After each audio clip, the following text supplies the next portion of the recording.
रात्री आणली होती भेंडी, पण भेंडी बघून मला एवढं डोकं उठलं ना, सांगते मी समोर काय. तर ही एवढी छोटी छोटी होती आणि कवळी पण होती.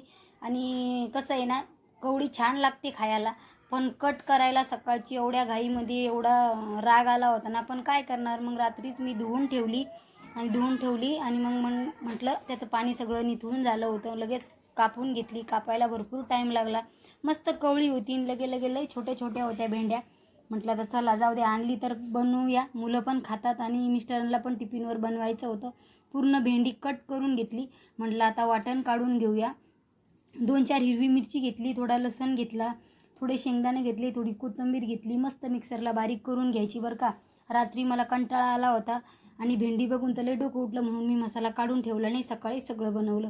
मसाला बारीक करून घेतला. गॅसवरती कढई ठेवली. कढईमध्ये 2 चम्मच तेल टाकलं.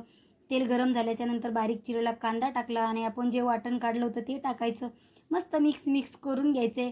म्हटलं चला थोडीशी हळद टाकूया. हळद टाकली आणि मस्त मसाला परतून घेतला. आणि भेंडी म्हणसान तर खूप चवदार झाली होती, टेस्टी पण झाली होती.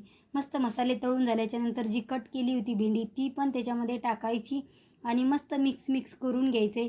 चवीप्रमाणे मीठ टाकूया. मस्त मीडियम गॅसवरती आपली भेंडी बनवून घेऊया. झाकण ठेवायचं नाही आहे, चिकट पण होत नाही आणि लगे शिजली होती, कारण की कवळी भेंडी होती म्हणून.